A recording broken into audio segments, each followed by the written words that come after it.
বন্ধুরা, আজকে দেখাতে চলেছি ছানা দিয়ে কিভাবে সন্দেশ বানানো হয়। আপনারা দেখে নিন। আমি এখানে 3 কেজি ছানা নিয়ে নিয়েছি। এবার 3 কেজি ছানাকে ভালো করে বেটে নিতে হবে।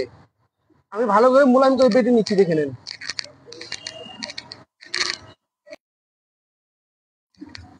ছানাটাকে ভালো করে মিহি করতে হবে, ভালো করে বেটে নিতে হবে। এই ছানাটা কিছুটা বাটার উপরে সন্দেশটা ভালো হয়।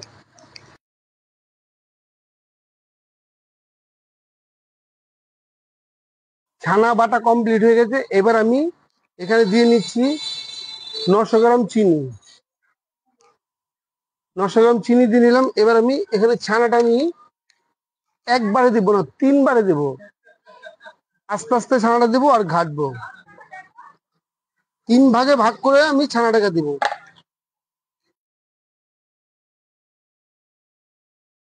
একদম হালকা আঁচে নাড়তে হবে, আস্তে আস্তে আজ হবে। আর হচ্ছে সন্দেশটা সবসময়ের জন্য ঘাটতে হবে। যেহেতু দেখতে পাচ্ছ জ্বালাতে জ্বালাতে অনেকটা গাঢ় হয়ে গেছে, এবার আমি আবার হাত দিয়ে নিলাম।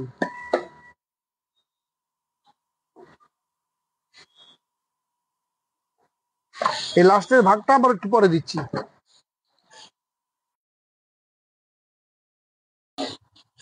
এবার আমি শেষ পোর্শনটা দিয়ে নিচ্ছি, দেখে নাও।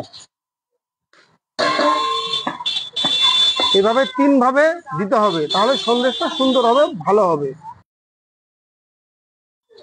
শেষ সময় একটু নিচে ভালো করে নাড়তে হবে, যাতে লেগে না যায়। লেগে গেলে কিন্তু লাল হয়ে যাবে। এবার দেখো, এই যে কড়াইটা ছেড়ে দিচ্ছে, কড়াইটা যখন ছেড়ে দেবে তখন ভাববে হয়ে গেছে, তখন আঁচটা বন্ধ করে দিতে হবে।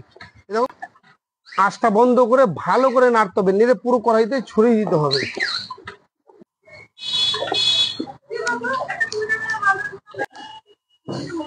দেখে নাও, আমি হাত দিয়ে উল্টো হাতে হাত দিয়ে দেখে নিচ্ছি লাগছে কিনা।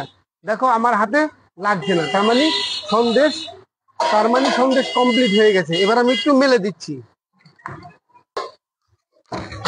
সন্দেশ কমপ্লিট। এবার আমি এটাকে নিয়ে তুলে দিচ্ছি।